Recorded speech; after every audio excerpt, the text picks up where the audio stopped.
What's going on, Freight Crew, and welcome to another video from Freight Skills, the internet's #1 source for freight broker training, courses, knowledge, the whole bit. Everything that has to do with logistics and moving freight is covered right here on this channel. So before we go any further, make sure you subscribe so that you don't miss any of the updates that we push through this channel on a weekly basis. I don't want you to miss out on any of the best information. So make sure you're subscribed because you'll get a notification whenever I post a new video.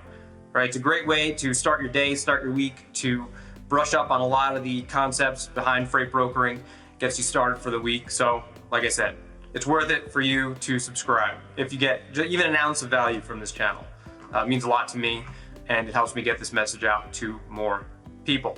So this video is going to be really cool. This video is going to be a walkthrough of what the heck happens when a customer gives you an order. I was thinking about calling this video, I got a load, what the heck do I do now? Because one of the biggest questions I get in my Facebook groups is, what do I do when I got this order?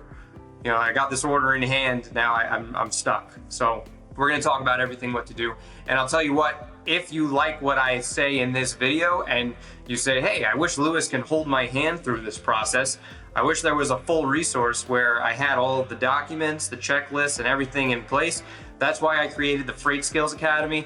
That link is right down below if you want to check that out. That's pretty much a full end-to-end. If there was a how-to book on how to broker, which I'm writing, but don't tell anybody, this program would be it. All right, so that's linked down below if you like this info and you want to check it out. All right, so let's get right into this. We're going to talk about the steps that go behind what happens when you actually get a load from a customer. All right, so I'm going to assume that you did a lot of work in the beginning. You found the customer, you called them, they gave you a quote request, you quoted them, and they said, let's do it. Let's go, you're moving this load for me. You already did all that stuff. We're assuming that you stopped right there, and now you received that email that said, we're selecting you for this service, please do it. And now you froze, right? You're like a deer in the headlights because you're saying like, oh man, you know, I'm actually better than I thought I was. I got this order. Now what the heck do I do? Let's try to calm your nerves a little bit. Let me walk you through exactly how the process works from a high level view. Like I said, if you want to get more into the details and things like that, a lot of that info is in my course, which is linked, called Program. It's not really a course, it's a program. Linked down below, all right? So step one of an order being handed to you from your customer is that the customer will confirm the order.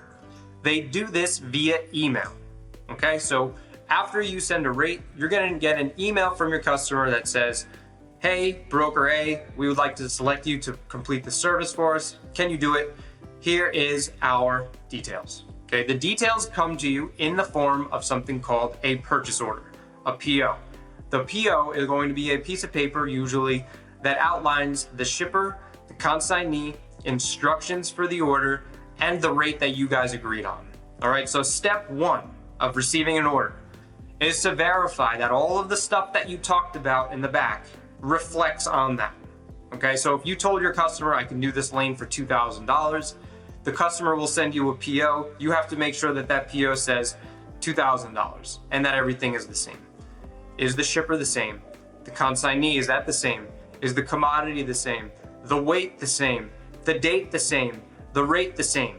All right, so this checklist I'm gonna make available to you. If you go to the link down below that says I got a load checklist, you're gonna be able to download that so you know the details that you're supposed to check and verify. All right, number two, after you verify all those details, you're gonna confirm those details again, right? Very boring, very essential. You're gonna call the shipper and you're gonna say, hey shipper, my customer told me all this. Is this all true? Is this going here? Is this what the product is? Is this the weight? Is this the pallet count? How do I pick it up? Do I need to make an appointment? All of those things. Shipper will say yes or no. Let's assume they said yes. Now you're gonna call the consignee and you're gonna do the same thing. You're gonna say, hey consignee, is this all right? Are you expecting this freight? And they're gonna say yes, but maybe they say no. Maybe they say, hey, wait a minute, we didn't hear about this. We don't know anything about this cargo that's coming in. If that's the case, then you know you need to go back to your customer and re-verify those details. The The second step is taking that PO you got from your customer, re-verify it with the shipper and the consignee. The only exception to this, only one, and it's very rare, is if everything is blind. If everything is blind, that's a whole nother video that I'm gonna make, all right? Let's assume this is just a straightforward shipment. All right, so after you receive the PO, step 1, you verify all the details. Step 2, what is step 3? Well, step 3 is you find a carrier. You post it on the load board. You send it out to your carrier network. You do whatever you have to do. But what's the key to remember on step 3? The key here is that you have to make a profit. So that means if you sold this shipment for $2,000, you need to book it for at least $1,900, $1,950. I would not do $1,950. $1,800, $1,700, $1,600, $1,500, whatever you can do it. The cheapest that you can book the freight is what you should do.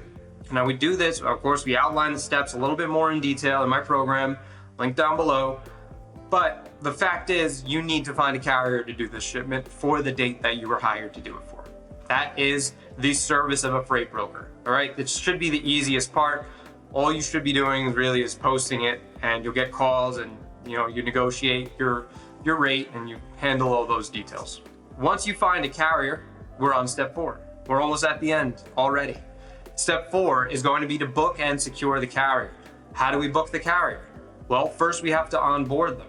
If I didn't give you enough resources in this, I'm gonna link down below a link to my onboarding software that automates the entire thing for you.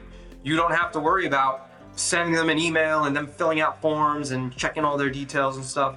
I have something that does the whole thing for you. It's affordable for new brokers, mid-sized brokers. It helps you manage your entire carrier network. That link is down below. It's called truckin.io. All right, you could try it free for 7 days, full access, no commitments, nothing like that. So if you need help onboarding a carrier, that's where you're gonna find it. Once you onboard them, you're sending a rate confirmation. Rate confirmation is pretty much a mirror of your customer's PO to your carrier, right? So your customer sent you an agreement, now you're gonna send your carrier your agreement.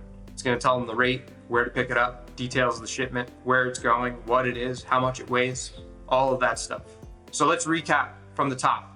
Number 1, your customer confirmed that you're getting the order. They sent you a PO, they said, this is yours, let's get moving, do it. Number 2, you confirmed the load with the shipper and the consignee.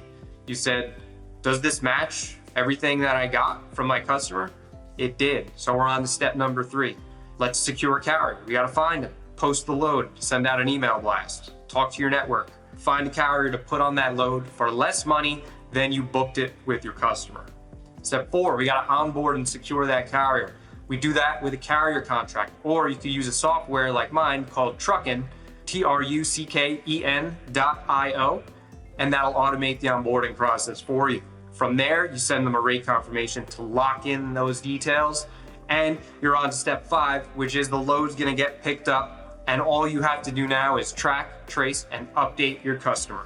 When you're tracking, what are you doing? You're calling the carrier and saying, hey, you said you were gonna be there in 20 minutes. Is that still true? If not, you gotta update the customer. Hey, you're delivering tomorrow. Is that true? If not, or if so, update your customer. The whole point of the track and trace and update step is to keep your customer in the loop at all times. If there are any issues, you need to communicate them to your customer. It's very important. Broker deals are won and lost through good communication. Communication is one of the only things that separates a good broker from a bad broker. So you want to make sure you are on the right side of communication so that you don't lose any future business. All right, so that's it. Communicate. Whatever your carrier tells you, make sure you tell your customer. Don't lie, cheat, steal, none of that stuff. Just be honest, transparent, and you will reap the benefits of that down the road. Okay, so after we track, trace, and update our customer, all that's left is the shipment to be delivered, and then what do we get to do? Invoice and POD to our customer. Once the freight delivers and it's signed in good order, you take that paperwork that your carrier gave you, just the proof of delivery, attach it to your invoice, which should be generated by your TMS system, and send it off to your customer. You should not get into the habit of invoicing your customer without proofs of delivery because they're just gonna ask for it again. All right, you wanna eliminate the questions from your customer that are basic and that you should already understand. So I'm telling you now, when you invoice your customer, unless they tell you otherwise, send them the proof of delivery. It's that simple. And that is a quick and clean 6-step process to what the heck happens when a customer gives you a load. If you like this video and you want some more like it, please comment down below. If this helped you at all, I'd love to know other processes that I can outline for you in this, more interactive manner. Helps me generate more useful content for you. So please use the comment section down below. My comment section is not as active as I'd like it to be, which means that I need to be a little bit more forceful in telling you to comment down there, all right? And on top of that, it helps get this message out to more people. In all seriousness, the more interaction my videos get, the more new brokers that could come on and get some help, okay? And that's the most important part. That's the goal of this channel. And that's where we're all looking to grow and get a little piece of the pie here. All right, so I hope this helped you. If it did, remember, I told you, I'm giving you a free checklist. The checklist is right down below. If you go and you click the load checklist, it'll say something like that right in the description of the video, and you'll be able to download some of the things that I talked about. It's a really useful resource for you, and it's free, right? So you can get it no matter what. And yeah, that's it. I hope this video helped, and until the next one, I'll see you soon.